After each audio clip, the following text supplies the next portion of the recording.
Avtar Meher Baba ki jai. Okay, Ashokji, you want to start with how to love God? Yes. Avtar Meher Baba ki jai. How to love God. To love God in the most practical way is to love our fellow beings. If we feel for others in the same way as we feel for our dear ones, we love God. 1. If instead of seeing faults in others, we look within ourselves, we are loving God. 2. If instead of robbing others to help ourselves, we rob ourselves to help others, we are loving God. 3. If we suffer in the suffering of others and feel happy in the happiness of others, we are loving God. If instead of worrying over our own misfortunes, we think of ourselves more fortunate than many others, we are loving God. 5. If we endure a lot with patience and contentment, accepting it as His will, we are loving God. 6. If we understand and feel that the greatest act of devotion and worship to God is not to hurt or harm any of His beings, we are loving God. 7. To love God as He ought to be loved, we must live for God and die for God, knowing that the goal of all life is to love God and to find Himself as our own self. By Meher And Baba. to find Him as our own self. Uh, as our own self. Yeah, I'll read it again. To love God as He yeah, ought the to. last one you read, I'm please. reading Sorry. 7. To love God as He ought to be loved, He must live for God and die for God, knowing that the goal of all life is to love God and find Him as our own self. Avtar Meher Baba ki jai. Thank you, Karthik. Avtar Meher Baba ki jai. Thank you so much. So, welcome back to God Speaks. We started from here. We started from here on multiple books. So there is a footnote that took us to Beams, Fabric of the Universe. We finished that. Then from there, we are right now in the ways to the path and its states and stages. We started it last week on last Sunday, and we are now halfway through that. Any thoughts before we start?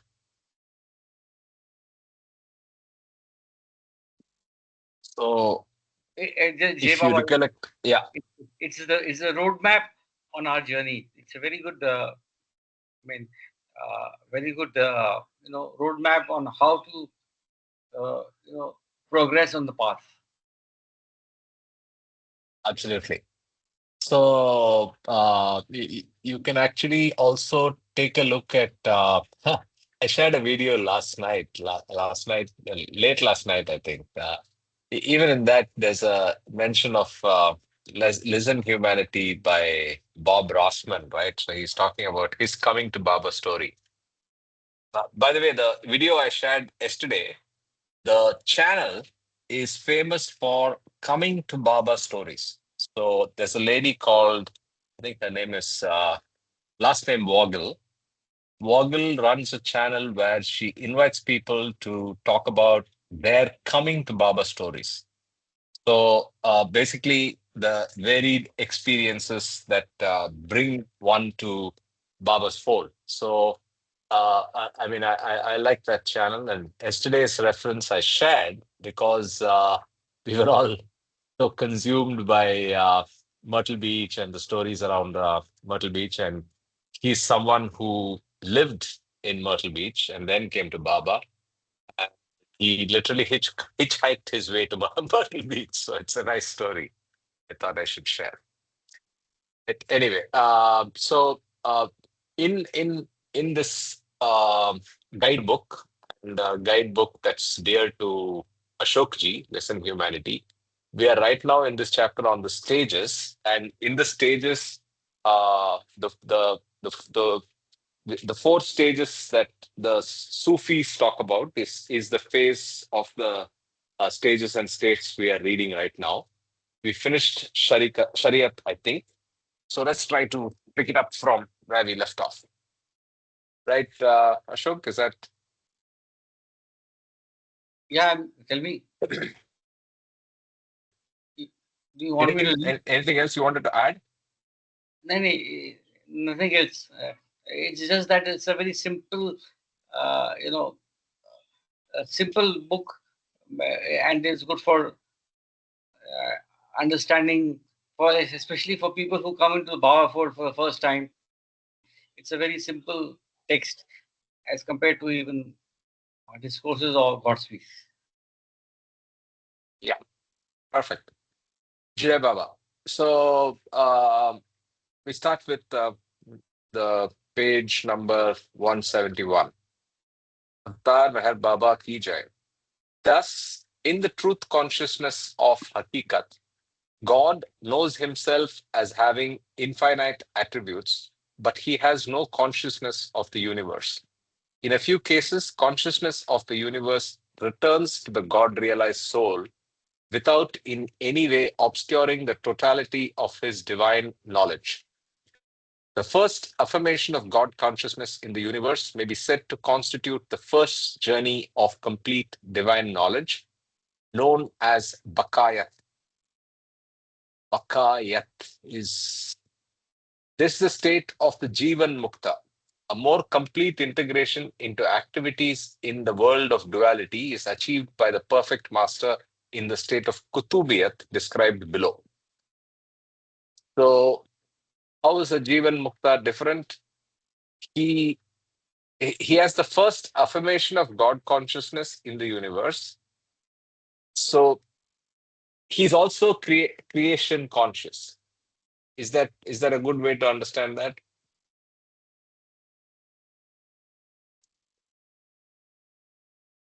Anyway, let's continue more and we will understand. Conscious now of the universe through the being of the Jivan Mukta or Azad e Mutlak or Baka Bila, God does not regard it as other than himself. Not only is his knowledge not handicapped by consciousness of the world, it, God's knowledge, uses the shadow, creation, which it has itself created as a medium through which it finds expression. Very powerful words. Now, he's dripping, I mean, he's flipping the voice, right? So I'll repeat this line. Conscious now of the universe through the being of the Jivan Mukta or Azad e Mutlak or Bakabila, God does not regard it as other than himself. Not only is his knowledge not handicapped by consciousness of the world, it, God's knowledge, uses the shadow creation which it has created, which it has itself created as a medium through which it finds expression. In this state, it's not I, this state, it's in this state of Bakayat, God not only knows himself as God, but also as everything. He now experiences his own infinite attributes of omniscience, omnipotence, and unbounded bliss, also in and through the consciousness of the universe. God knows himself as being everything and everything as being himself. His knowledge of himself includes the knowledge of everything in illusion. God enjoys the same infinite and unlimited attributes as in the first state of Hakikat, but their expression within the illusion of duality is naturally determined by the earthly vehicle in which the individualized soul functions. The God realized Jivan Mukta, though living in a world of duality, is aware only of the unimpaired unity which sustains and pervades the universe. Such a one experiences constantly the love which knows no limitation through time, circumstance, or mood. Though the Jivan Mukta lives and functions in the world of duality, consciousness dwells beneath the appearance of things in the underlying reality of his self in God. In this manner, such a soul creates no cleavage between the illusory and the real world, nor does being in the world constitute for him any limitation on the spontaneous flow of divine love. On the contrary, the world with all its dual aspects becomes the medium through which his infinite love operates automatically. In this phase of realization, the individual enjoys the limitless attributes of God, but does not feel impelled to use them for the benefit of others.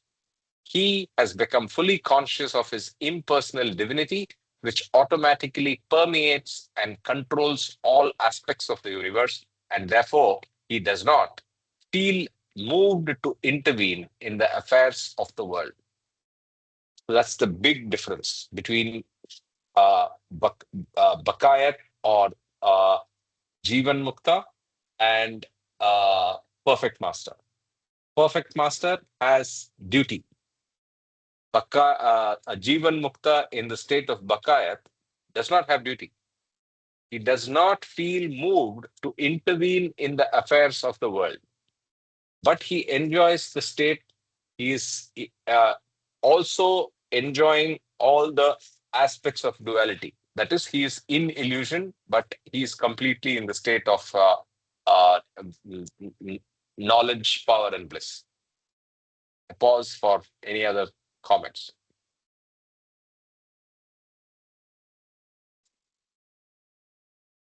Okay, so let's continue. Active interest in cosmic processes or activities of the illusory universe is possible only when the third journey from Bakayat to Kutubiyat or Sadguru, perfect master state, is completed. In this state, the fullness of divine knowledge, power, and bliss is not only experienced completely, but is also dynamically expressed. Here, the unlimited individuality of the perfect master participates fully in the life of the entire universe. In this state, God not only knows himself as God and lives as God, but works as God, coordinating the truth he has realized with the processes of the universe. Thus, at the end of this third journey of divine consciousness, God takes active interest in the spiritual yearnings of other souls and extends his help in their own onward ascent. In this state, as the perfect master, he is no longer detached from the happenings of the world. And the cosmic processes and events of the world are no longer left solely to the direction of impersonal divinity.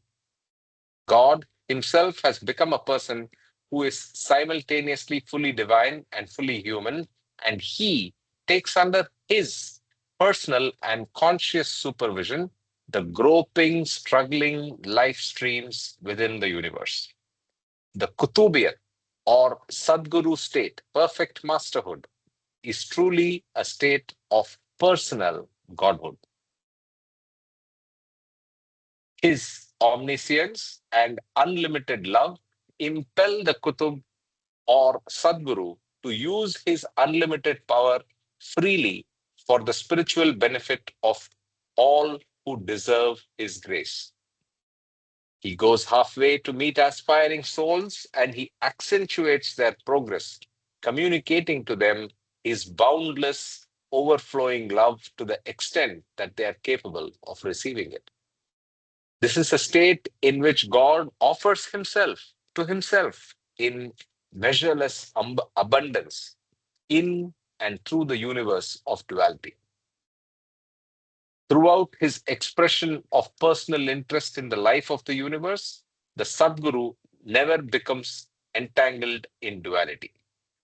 He is never bound in any way to the world of form in which he is expressing his dynamic and unlimited personality. When his divine game in the world of form is over, he drops the link to his own bodies, physical, and with the universe. without sense of loss or pain. He withdraws from the scene of his divinely expressed life in illusion and draws to a close his creative manifestation in the universe. Withdrawal from participation in the universe of duality does not in any way impair his consciousness of divine knowledge, nor his conscious, constant, and unbreakable experience of infinite power and bliss. He continues to remain conscious reality. Activity in the world constituted only action in a illusory universe. Withdrawal from it is only withdrawal from the unreal, through which he chose to manifest for the liberation of those still in bondage, and is termed the fourth and last journey. Okay, that's the end of it. I was actually looking up to show you a summary stages on the path, because I think this is a good way to. We had created this chart earlier, so we'll just see it now. So you have Shariat at the bottom, and which is just organized religion. One may call it rituals, one may call it practices, prayer kind of falls here as well. And this is to do with the gross world. Then you have tariqat, that's planes 1 to 4, subtle world. And then you have marifat, which is 5 and 6. This is mental plane. Then you have the hakikat, where you have entered the 7th plane and you are in the state of God realization. And what we read today, which is bakayat of Jivan Mukta and kutubiyat, the perfect masterhood, where he is in illusion. So the last two states, bakayat and kutubiyat, they are in the state where they are completely connected and aware and operating in the illusory universe, as well as completely in the God state. Only difference being one has duty, the other doesn't. So the other is just enjoying. I mean, Bakayat is where the Jivan Mukta enjoys God realization without having to do anything. It's just divine flow. I mean, divine love just being there, right? But what touched me today in today's reading was the beautiful way where the voice was flipped. So if you noticed in the last few paragraphs, it's not the journey of the individualized soul. It's God through that individualized soul that was described in every state of Bakayat and Kutubiyat, which was a nice touch. I mean, it's not a nice touch, it's a fact, but it was nice to see that in action. Any comments before we go back from listen humanity to God speaks? So God realization is on 7th plane, and before that you're not realized, correct? Correct. Sorry, I had a power shutdown in between, so I missed part of the reading. So what's the Okay. difference once again between Hakikat, Bakayat, and Kutubiyat? Okay, so Hakikat is where you have reached the state of God realization. And like we have read earlier, after that, many people even drop their bodies. Some Okay. sustain and continue as a Jivan Mukta. Some souls. So body is Rather, Baba there. says few souls. Yeah, body is there, and you're in state of God realization, and you don't do anything. I mean, you don't have any obligation to do anything to the creative universe. That is, to use the God voice, God doesn't operate through that individualized soul for Mhm. purpose, let's say. He's there just to enjoy that state, which was the journey of the soul. He has reached the end point and he's there. Mm-hmm. Some souls have to come back and push other souls to reach Godhood. And that is the perfect master or the Kutub. So So, some of them, yeah, okay. So some of them Hakikat, get God realization. Yeah. right? So you need Some a of them vehicle get which God is, realization. sorry, yeah, go ahead, please. Yeah, Yeah, finish. yeah, Yeah. go ahead, go ahead. You go ahead. The question in my mind is you need a vehicle which is your body to reach uh, seventh plane, right? Up to Hakikat. You may drop the vehicle you achieved. Fine. I don't need a Hmm. car anymore. I'm at the Hmm. destination. You may sit in the car. I'm at the destination. I'm enjoying the destination within my car itself. Jivan Mukta. Correct. Kutubiyat, he still has the vehicle when he's past Hakikat or Kutubiyat. So isn't it the same body or he has to come back? Same body. Same body, right? Same body. Only thing is he will start working. So he will Yeah. start operating as guided by the other perfect masters and the avatar if he is present. Mm-hmm. And they will start, I mean, he starts working. That's it. He starts working and operating as perfect master. So in that sense, there are they're forking out into three different paths when you achieve God realization. One is Hakikat, drop the body, you're done with it. One is Bakayat, keep the body, keep enjoying Jivan Mukta state. I don't know how long, maybe as long as the body supports. Third one is become a Kutub, not sequential. There are three different paths, right? Forks. Yes, agree. Right. If you Okay. look at it from the soul's perspective, you're absolutely right. You will. It's one of the choices that you end up making. Right. Yeah. Okay. Jai Baba. Maybe I was just reminded of the other one that we can see, which is Dawkins. What's the name of the book?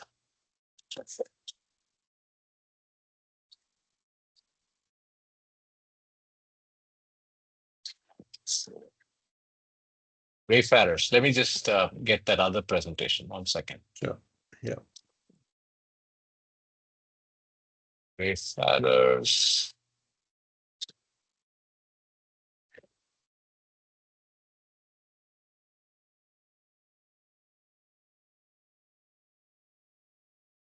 Oh, I think I want this one. Yes. This was done by who? This presentation? This is done by me, but this is from Wayfarers. So the Reference. first part of Wayfarers has a detailed coverage of the states and stages. Right. So this is from there, right? So, okay. So this is what I wanted to point out. So one more fork is the Majzub. So seventh plane, not conscious of creation, lower six planes. He's drowned in God experience, but absolutely disconnected to illusory universe. So the others are below seven, but Majzub, he has come to the seventh plane. He has experienced final fana, but he loses contact for whatever reason with the creative with the world. So a God merged soul with zero connection to um, creation consciousness. That's an example of one of the other forks, because you said there are three forks. Right. So Right. there's Yeah. arguably a fourth fork. But Right? if you lose your vehicle, you also lose Mhm. your connection, right? Isn't it the same?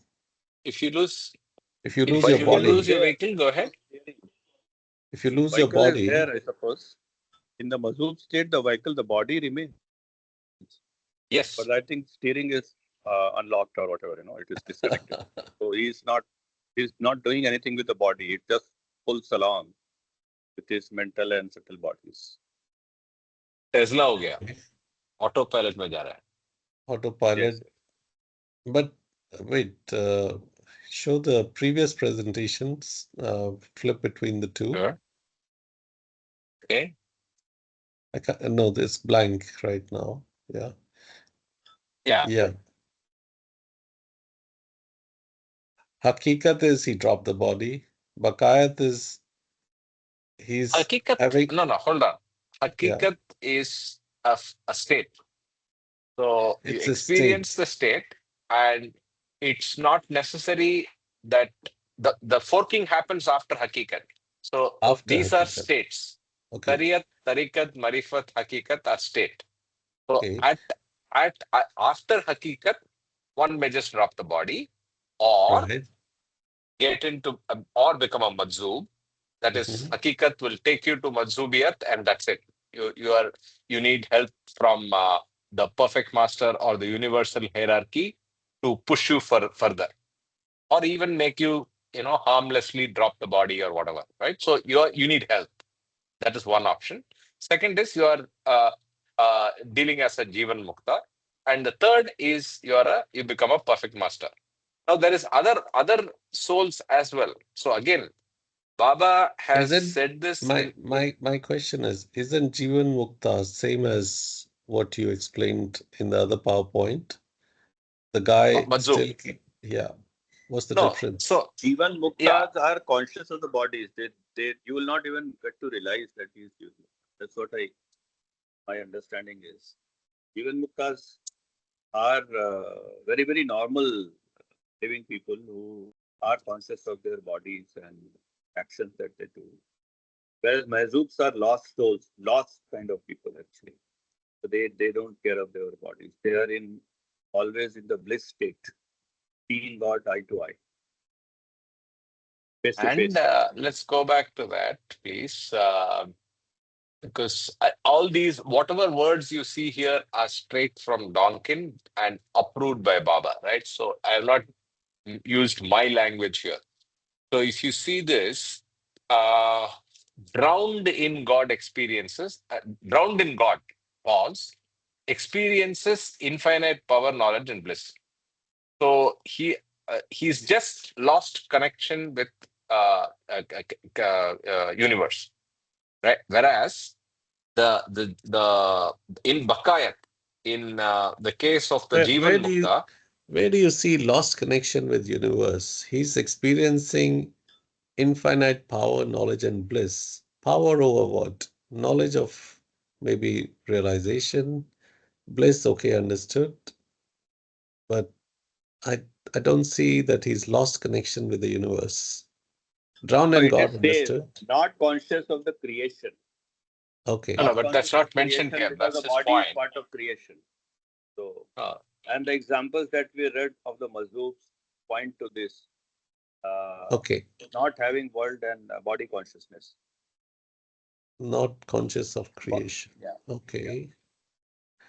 All right. Okay. Yeah. It's probably too much for us, our brains to understand and digest. no, So, but it may be worth our time to quickly see if we can find that reference, at least from uh,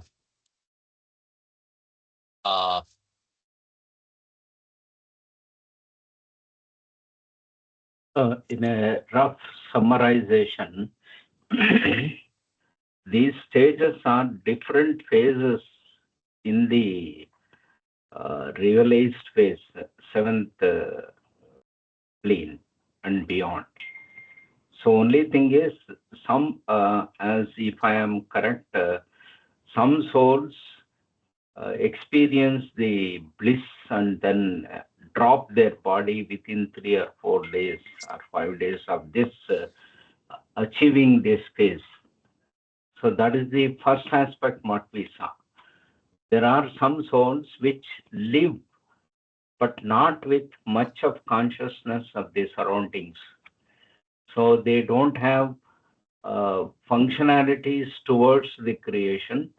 They don't even do anything on their own also.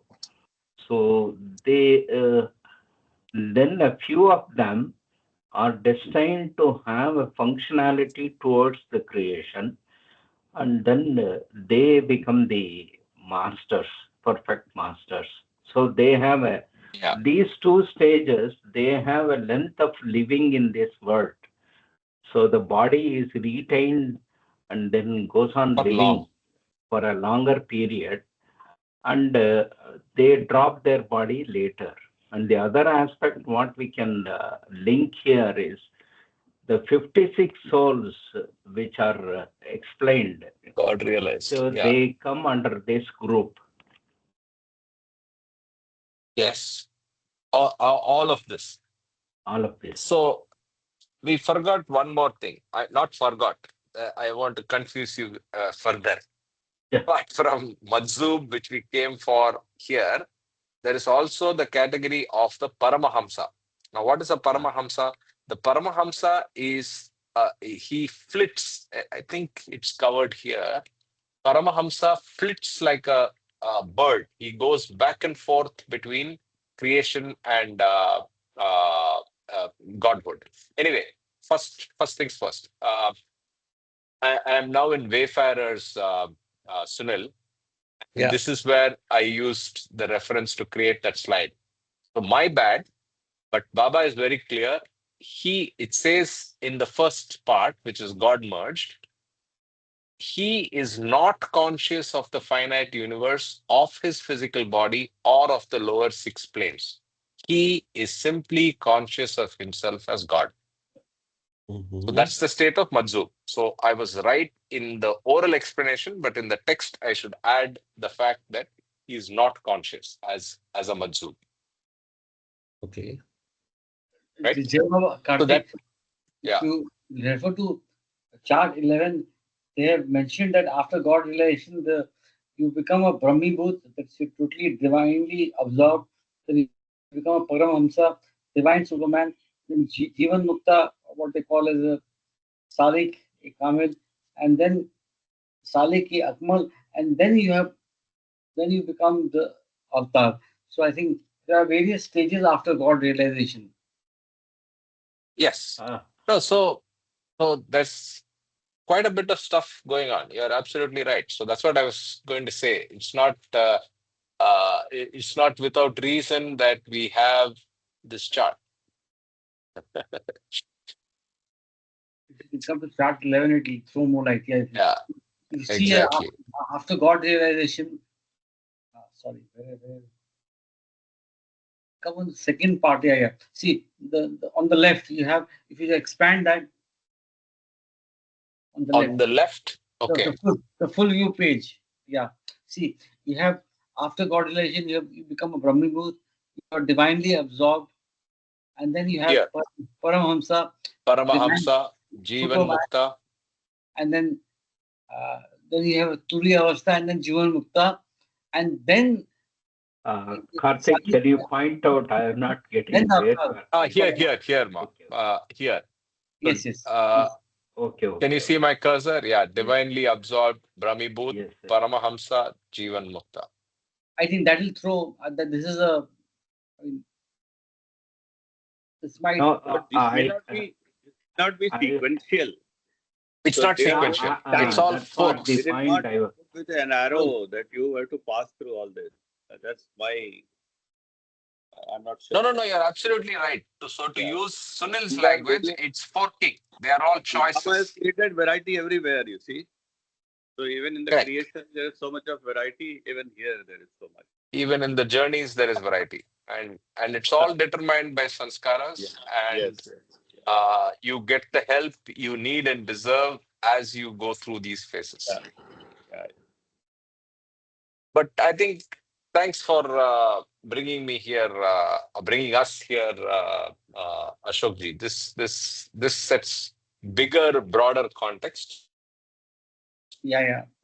For me, forks, Sunilji. Jai Baba.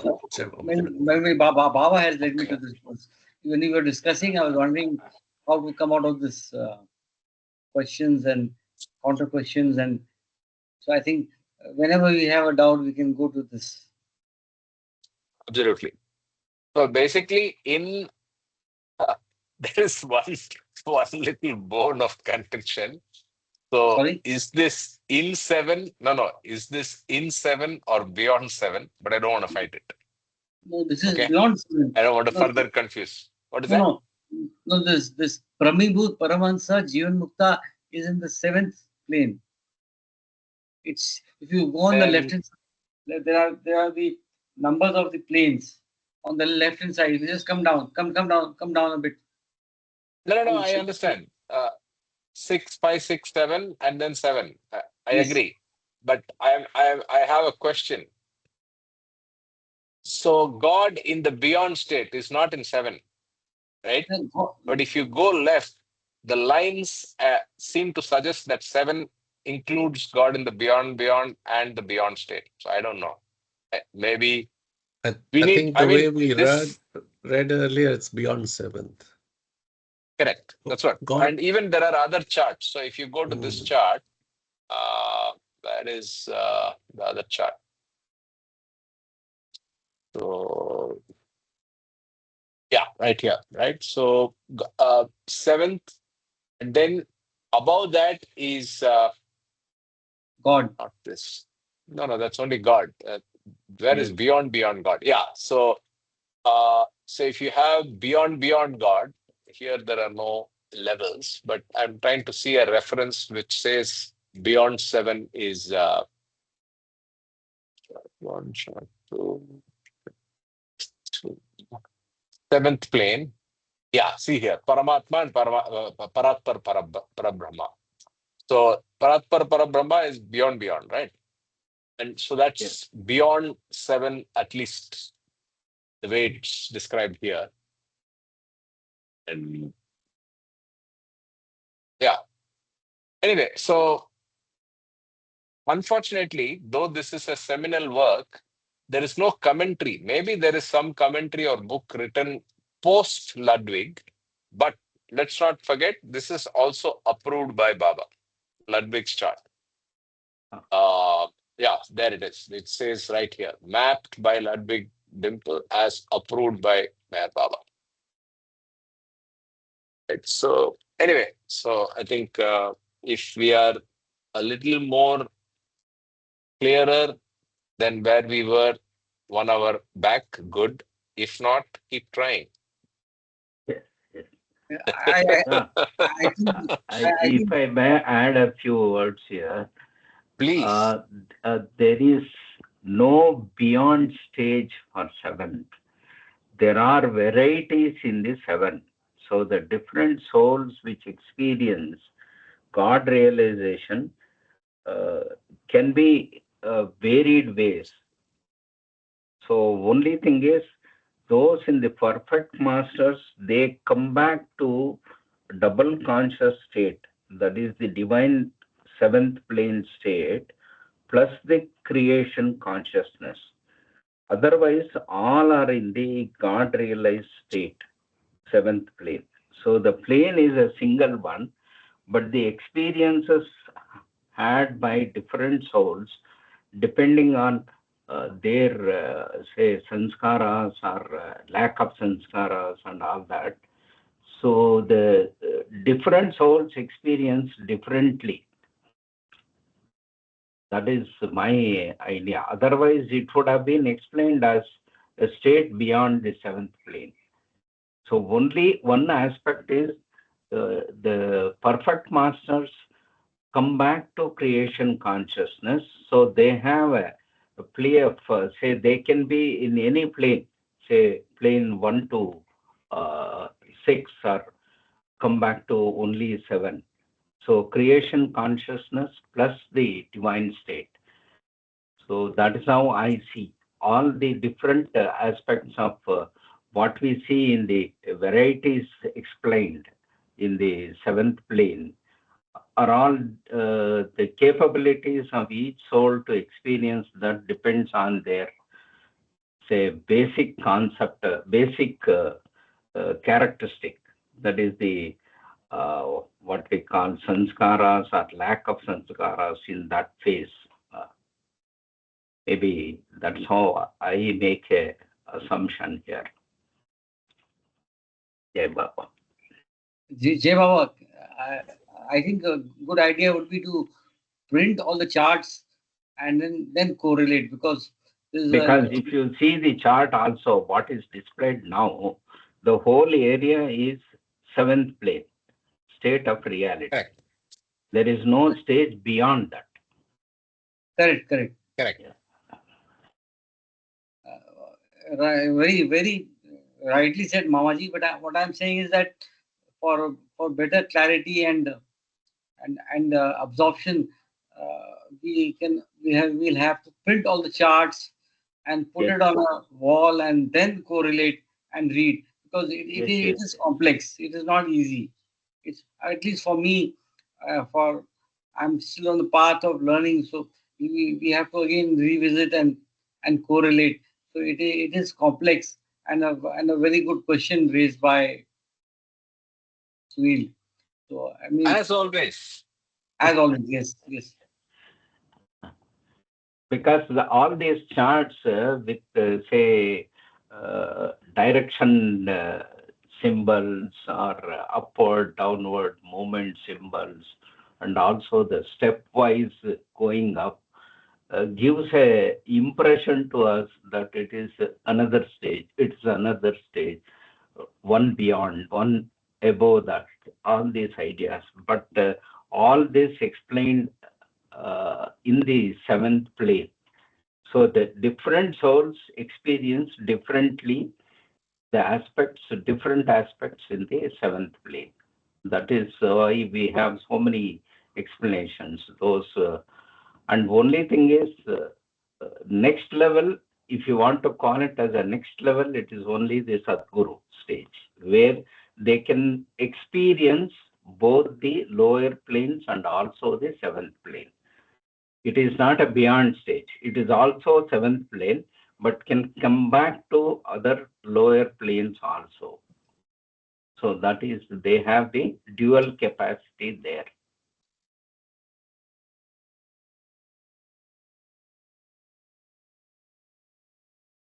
Agreed. Very good summary. Thank you.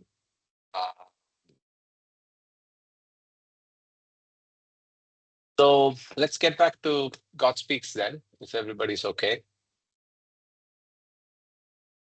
Okay. Hey.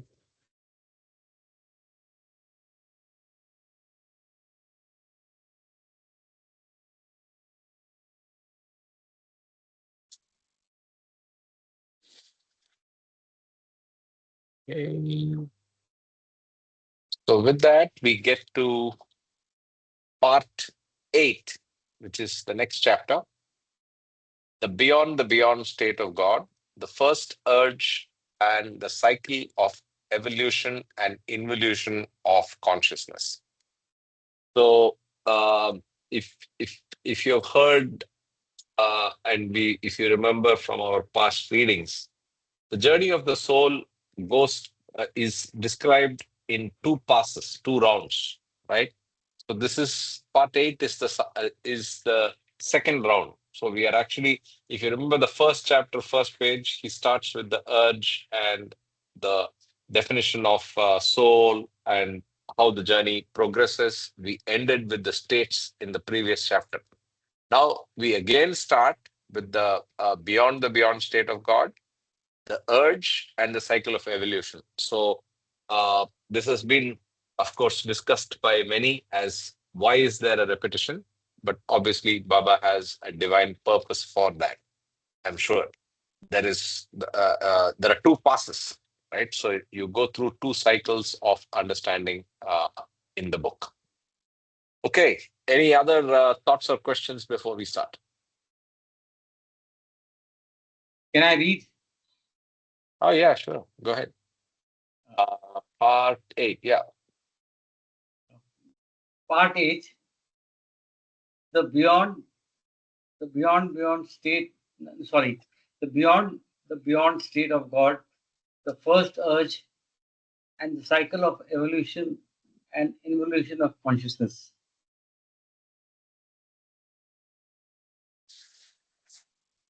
The beyond state of God. To begin with the beyond the beginning, there is original state of beyond the beyond state of God, or Paratpar Parabrahma. This is the original state of God is. In Sufi terms, the state is said to be the state of Varaul Vara. In this original state of God is, unbounded absolute vacuum prevails.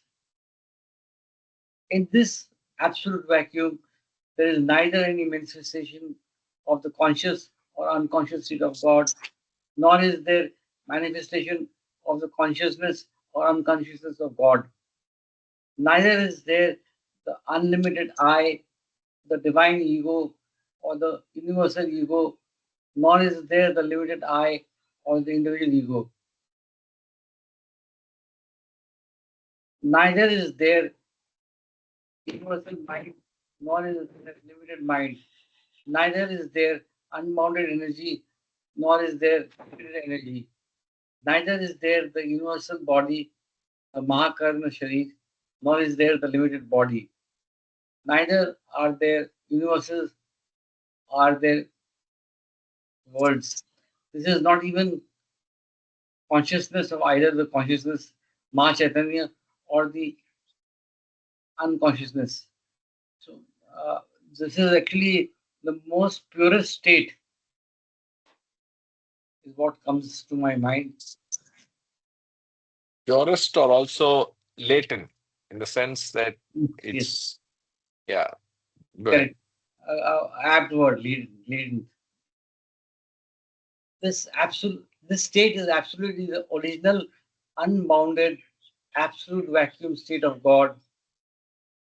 Neither the Nirguna Nirakar nor the Saguna Sakar states of God, where God is and consciousness is not. When it is said God is, it describes the state which prevails beyond the beginning of creation.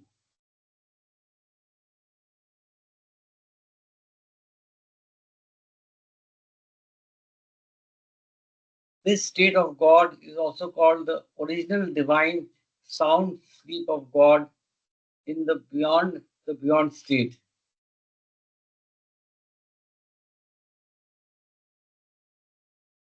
The God is state is the state of infinitude.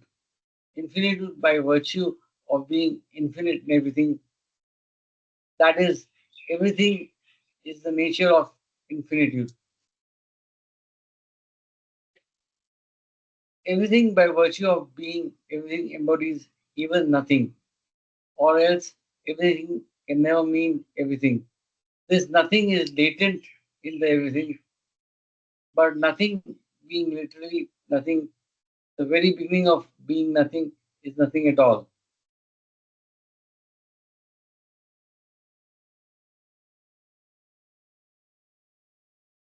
As this nothing is latent in the everything, the nothingness of the nothing is embedded in the everything as the latency. I just take a Just pause. repeat that line. Yeah, just repeat that line slowly, please. As this nothing is latent in the everything, the nothingness of the nothing is embedded in the everything as the latency.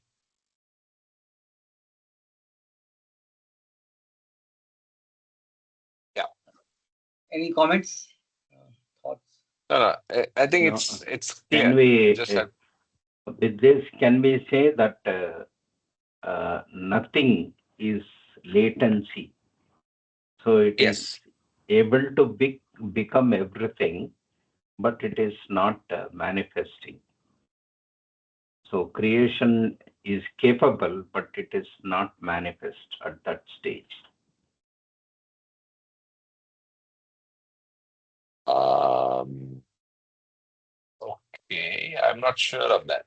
So Yes, it's some in the confusion. sense, no. Is if you look at it from a Venn diagram perspective, the big circle is everything. In Yes, that there is a nothing. That yes, nothing is never equal to everything, and but it has latency, and it's a subset of everything. A pale, it's like a dream. It's a subset, and a weak, what should I say? A weak representation of everything. But there is latency. So what do you mean by latency here? It can happen, it can manifest, but it is not right Hmm. now manifesting. Isn't that the meaning? Mamaji, That's a good point. latency would mean that not doing anything. It's absolutely, it's present, but it's not active. I don't know. I agree with No. his question. So his question is, so what is the latency incapable of, or what is it not manifesting to? Yes. Latency refers to an inability to, I mean, it's latent but not real, right? Anyway, the next paragraph explains it. So let's hold on till we read the next paragraph. Okay. Ashokji. Yeah, if I can just add, latent would mean existing but not developed or manifest. Is that correct? Or Yes, it can manifest. It gives an hint that it is not right now manifesting, but it can manifest. it's sort of dormant Uh, and concealed. So both of you are spot on. The state of existing but not yet being developed or manifest. So there is no doubt on its existence, but not yet being developed or manifest. So from a spiritual standpoint, latency is there is no realism to it, but it is capable, right? So what is it capable of is the question Mamaji is asking. yes, Let's go sir. to the next paragraph. Yeah, I think if you read it, it'll be more.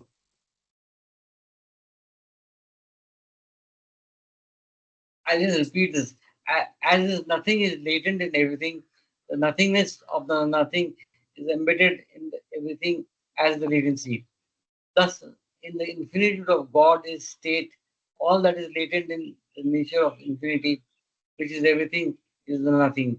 Therefore, anything that is latent in everything is of the nothing.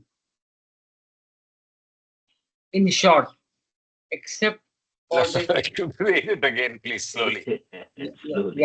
I'll read it again. Thus, in the infinity of the God is state, all that is latent in the nature of infinity, which is everything, is the nothing. Therefore, anything that is latent in everything is of the nothing. This is very.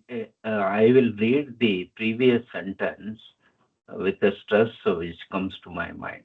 As this nothing is latent in everything, the nothingness of this nothing, the nothingness of this nothing is embedded in the everything as the latency. So the latency which can manifest it something else later, that is the nothingness of nothing. So is it referring to that creation is illusion? We call creation as illusion. So that nothingness is illusion. So illusion of this nothing is embedded in everything as latency. So the illusion can come out anytime as is required. That is, creation can happen, which is actually the illusion. It is hidden in this beyond state. It can manifest whenever it wants or the urge comes up. Yeah, that's very good summary. Yeah, very good. But Very good read. very good summary. Yeah, very good. Yes, very good explanation.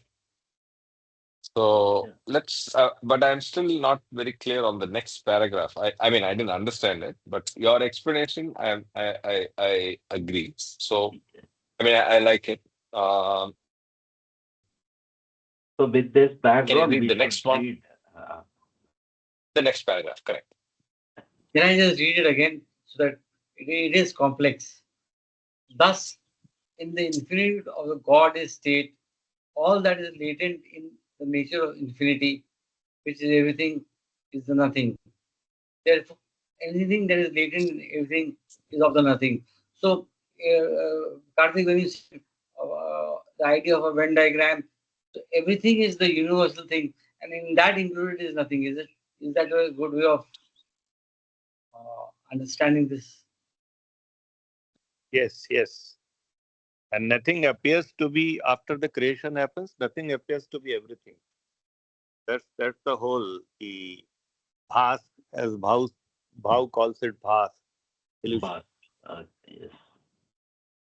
Yeah, Baba also called it Bhas, yes, but Bhau refers more, yes. And Yeah, he uh, used s- So I'll continue. In short, except for the infinity of the infinitude, all things are latent in the God state of everything, and all that is latent is of the nothing with all its aspects of as nothingness. Yes. correct. In the God state where the nothing is latent, automatically by the nature of nothingness, consciousness also exists as nothing. Accordingly, consciousness in the beyond state of God is ever and ever latent in God, who is by nature the everything infinite and unlimited and unbounded. Thus, automatically, by his very nature of being the everything, God in the God state has in him ever and ever infinite power, infinite knowledge, infinite bliss, and all that is infinitely glorious or beautiful.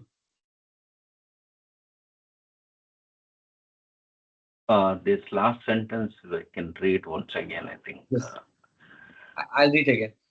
Thus, automatically, by his very nature of being the everything, God in the God state has in him ever and ever infinite power, infinite knowledge, infinite bliss, and all that is infinitely glorious or beautiful. According to consciousness in the beyond state of God is ever and ever latent in God, who is by nature the everything, infinite and unlimited and unbounded. Yes. How do we connect this with the nothing? So this paragraph we may have to read once again. Just in the God is state where the nothing is latent, automatically by the nature of nothingness, consciousness also exists as nothing. So consciousness is also nothing.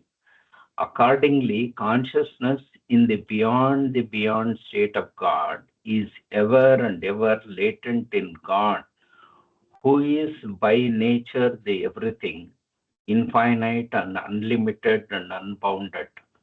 Thus, automatically, by his very nature of being the everything, God in the God is state has in him ever and ever infinite power, infinite knowledge, infinite bliss, and all that is infinitely glorious or beautiful.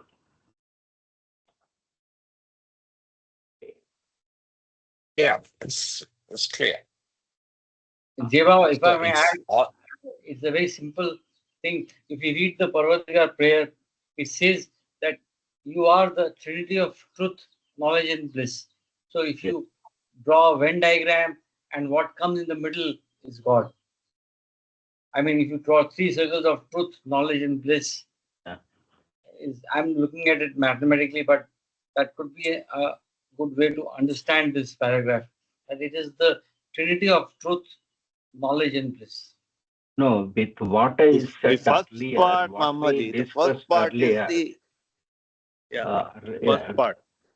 huh, First part of what you read was basically that's nothing which was latent in the beyond state of God, yes. and that got created, and the consciousness got created when the whim happened without No, any no, reason. I will tell you what That's not the I, first part, and second part was Ashok he was talking.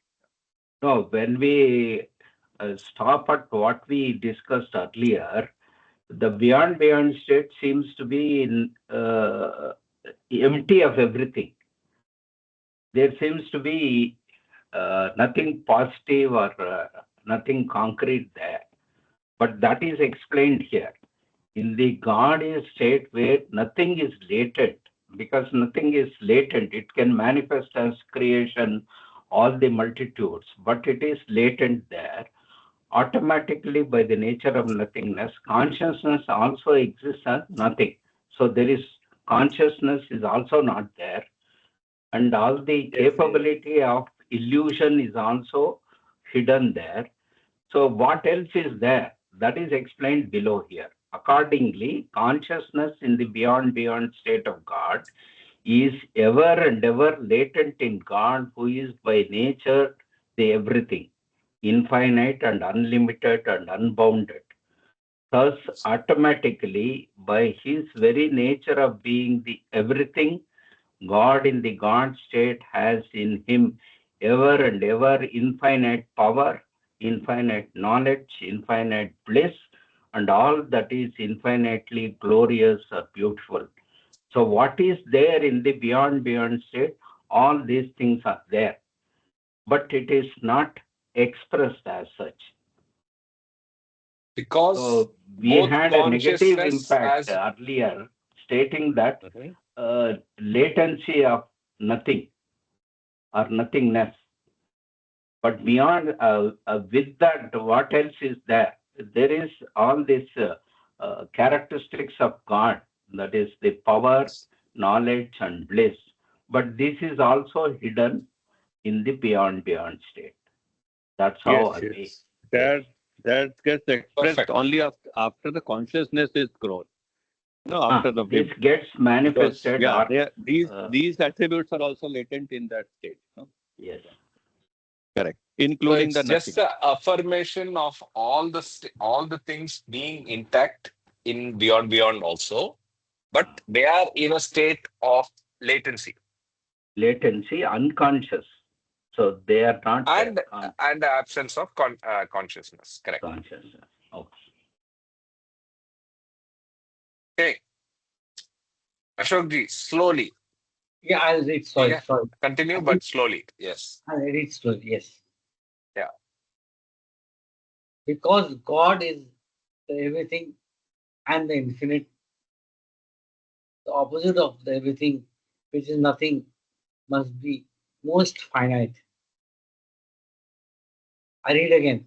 Because God is the everything and the infinite, the opposite of the everything, which is nothing, must be most finite. Yes. So the illusion is finite. Okay. Nothing is Therefore, always finite. Correct.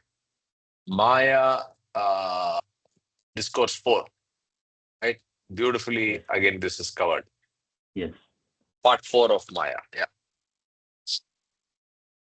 therefore, the nothing is latent in the God is state as the most finite, or in the infinite state of God, which is everything, there is latent, the most finite state of nothing. Yeah. Shall I read it again? Because this is Yeah. really. So therefore, the big nothing is latent in the God is state as the most finite, or in the infinite state of God, which is the big everything, there is latent the most finite state of the big nothing. No, nothing. Both It are is. same statement. Yeah, yeah. right? It is Yeah. only natural that when this latent and most finite nothing manifests, it ought to manifest as the most finite. So the big Right. N nothing is most finite.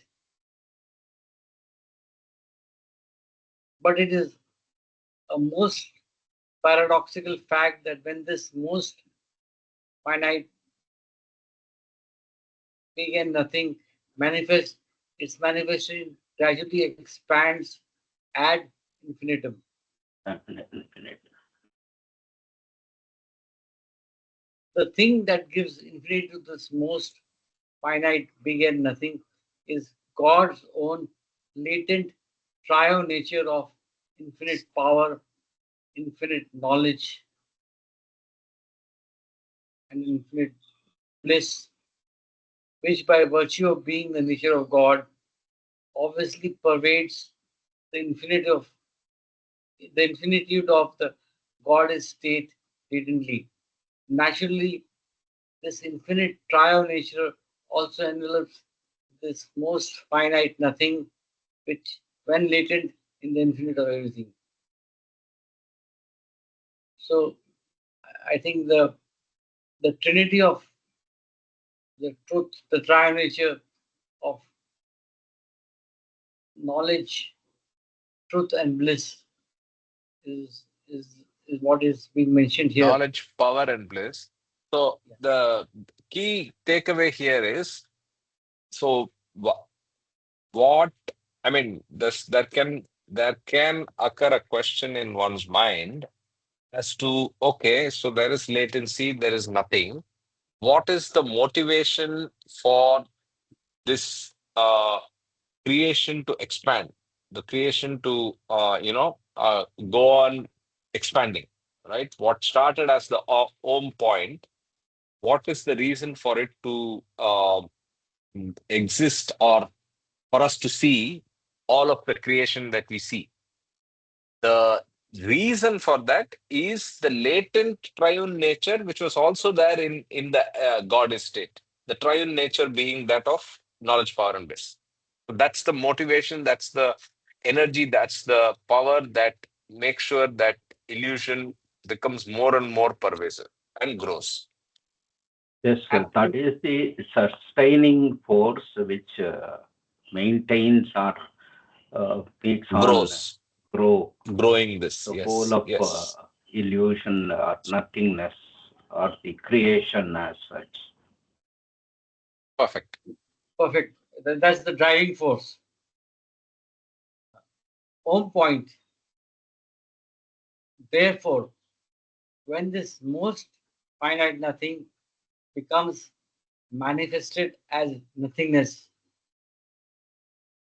the manifestation of the most finite nothing closely linked with and stretched forth by the simultaneous projection of the latent, all pervading, infinite triune nature of God gradually expands ad infinitum and gets apparently manifested as infinite nothingness of the creation, and hence the universe of nothingness, which is usually called which is usually can be called God's shadow, and God being infinite, his shadow is infinite.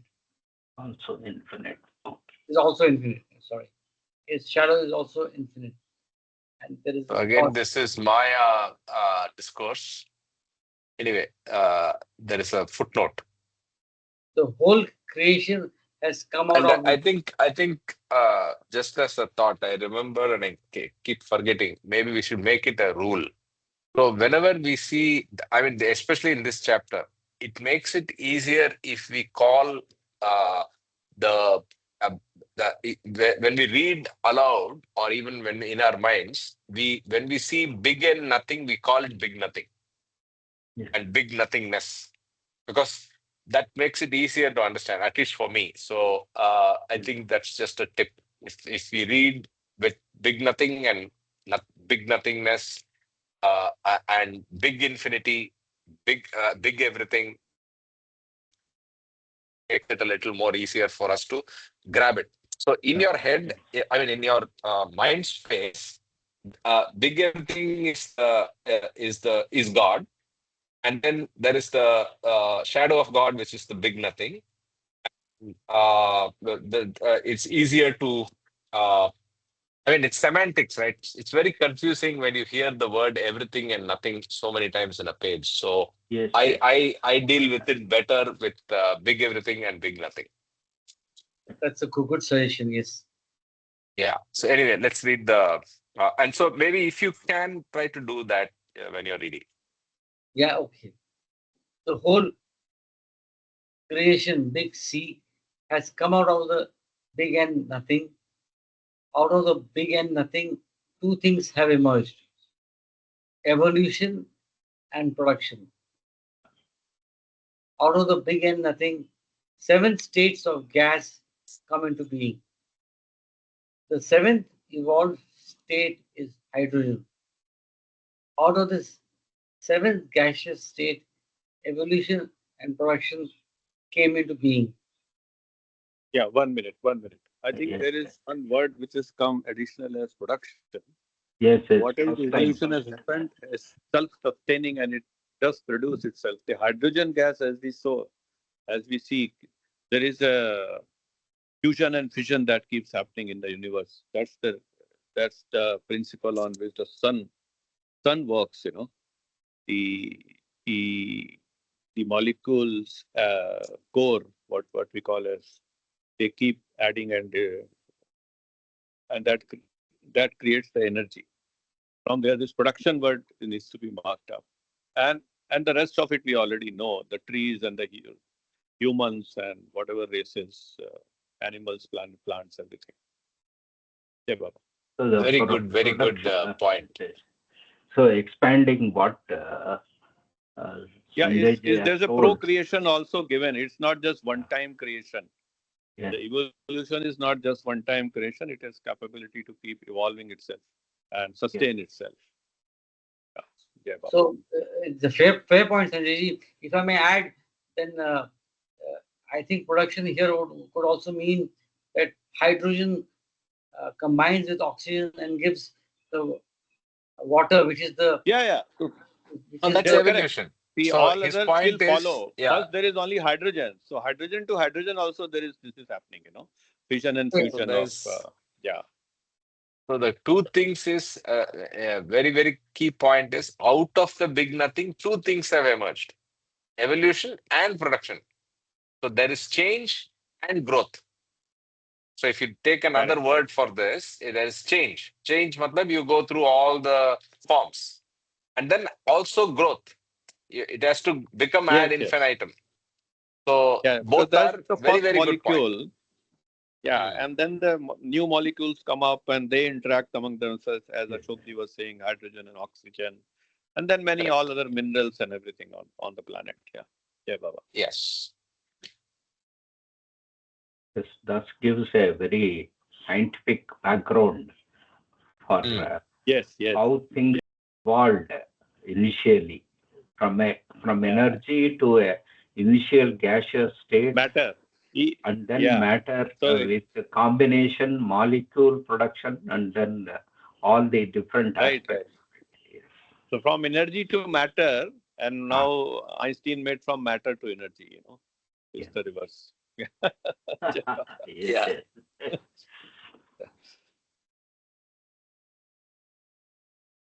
shall I continue?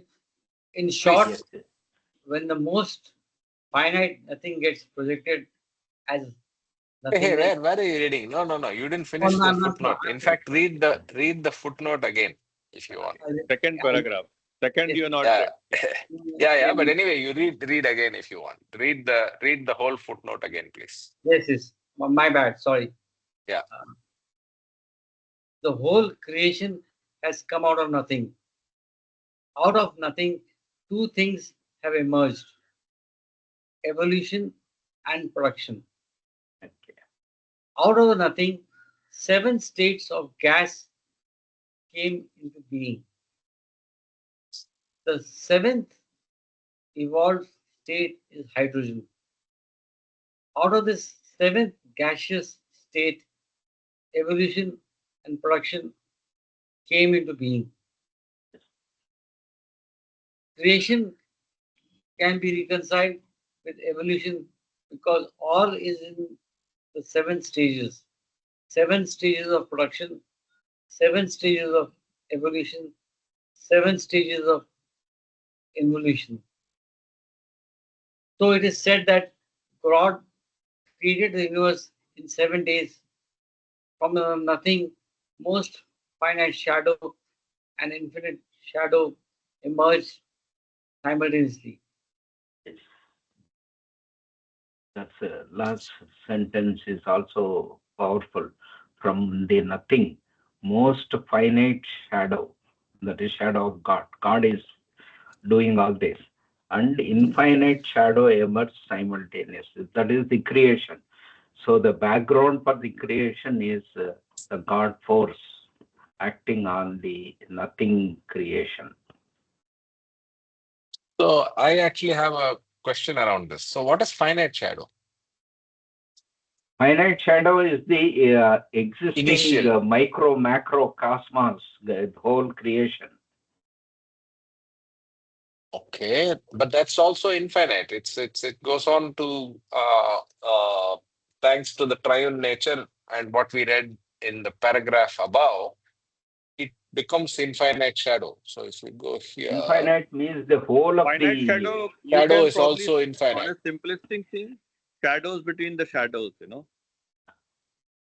So for us, the great shadow is the earth.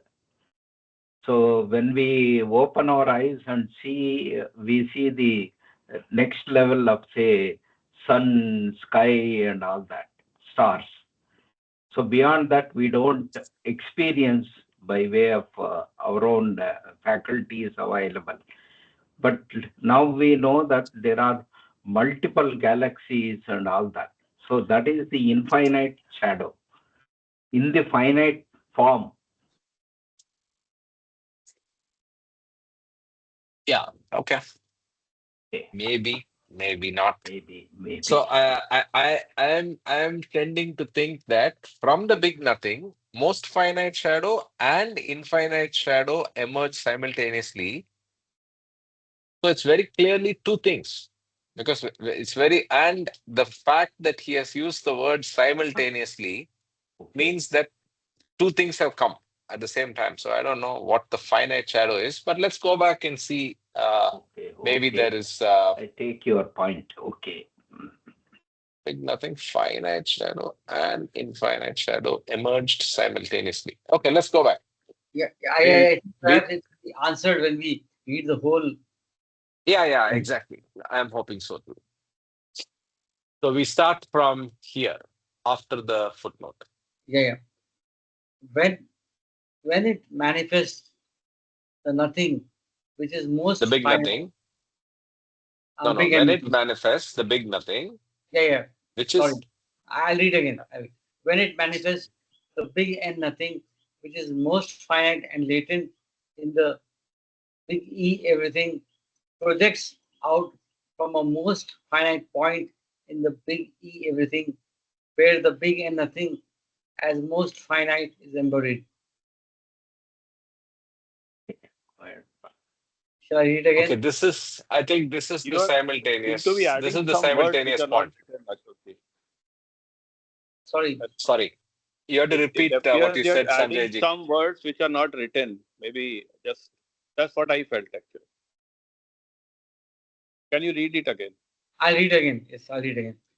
And when it manifests the big and nothing, which is most finite and latent in the big E everything, projects out from a most finite point in the big E everything, where the big and nothing as most finite is embodied.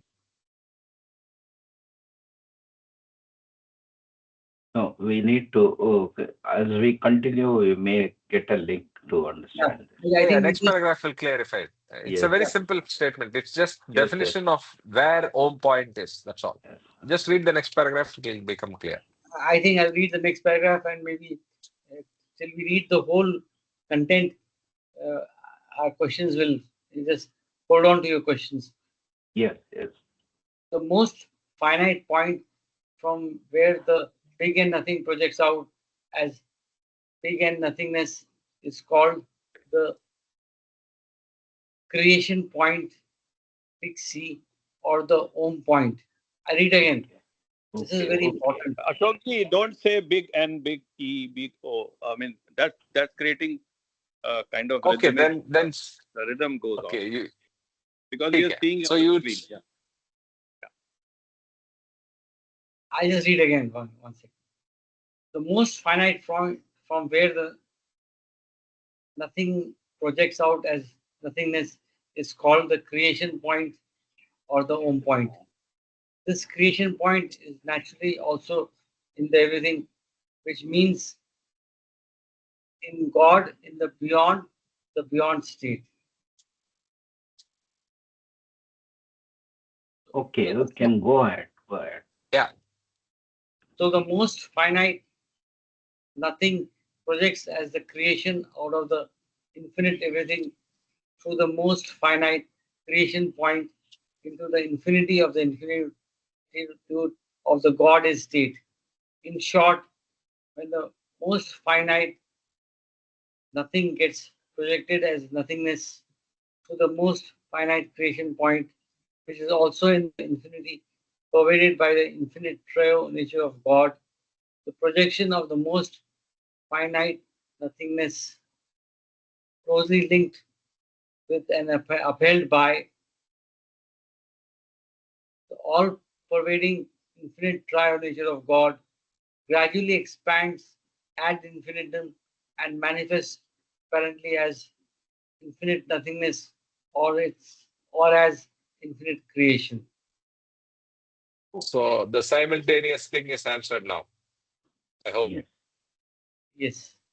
Right. So the first one is the home point, and from there, through the process of evolution and production, the infinite shadow also emerges. So Right. We probably can akin it to the lens at the theater, from where the whole stream of rays comes out and there is a screen on which the movie is Yes, played. That's the home point. correct. But I took away something which I did not think about earlier. So here, the creation point. This is an important thing. This a creation point is naturally also in the everything, which yes, means that yeah. So it's not in the nothing. So yes, yes. Yeah, the home in point is in everything the there is everything. Yeah, nothing. In everything there is also nothing, and there is also creation point. Because unless it is there, how it can exactly, come out? So when exactly, we say exactly. everything, it has to have everything, including nothing. Everything, Yeah. So including there is nothing. But nothing new then which is happening. Yeah. the home point is clearly in the everything side of things, not the nothing Yeah. side of things. Absolutely, Yeah, absolutely. exactly. So if I can make it a bit simple, if you make a Venn diagram, the universal thing is everything. In that is included, the home point, the creation point, and nothing. Yes. Yes. So far as we know. Yes. Yes, And yes. the another point, the way this write-up is that Baba has written it in such a way that he, at every point, he insists that the substratum for this nothing is everything. That is, the substratum is God, hidden is God, visible is the illusion. So for everything happening in creation, there is a basis. There is something which is holding this creation, creating all the different shades of it. That holding point is the God. So we don't see that. We see only the output of that, only the manifestation of that. that is nothing.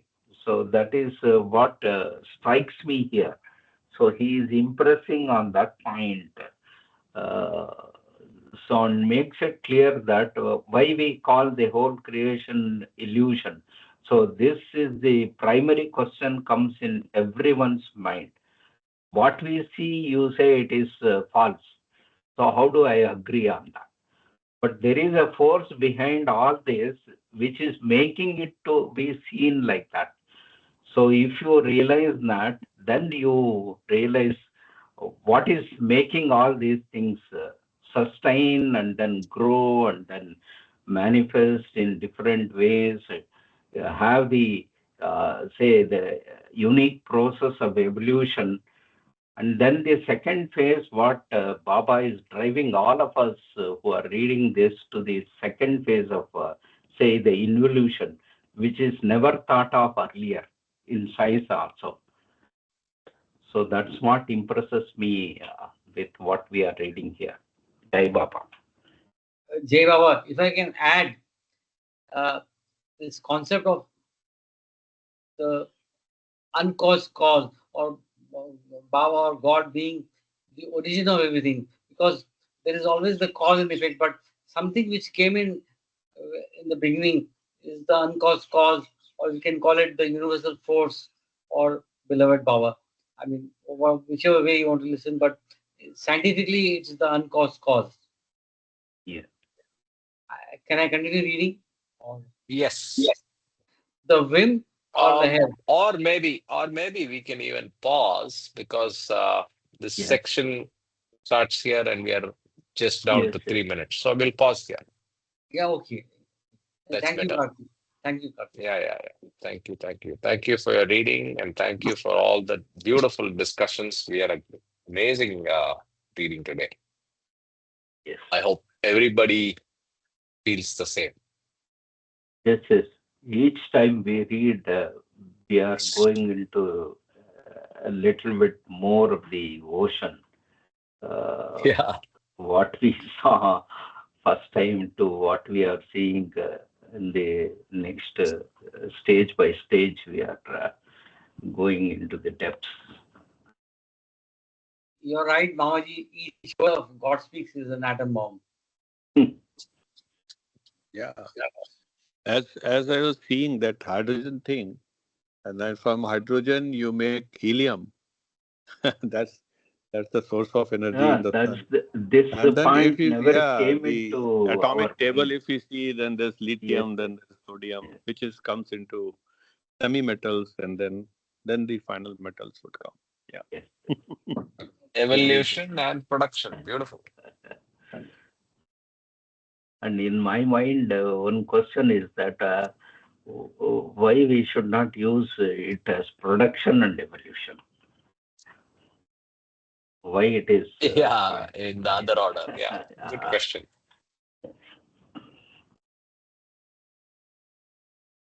But I think sequence doesn't matter. It's Maybe both are happening simultaneously. Yeah. simultaneously. And I see Norm on the call as well. So she's silent, which means she's convinced all of us are mad.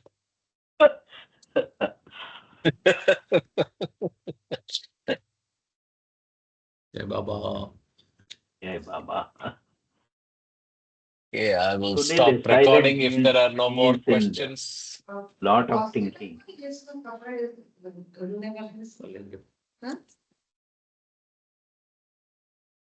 Namaste. जय बाबा Jai Baba, namaste. कैसे हैं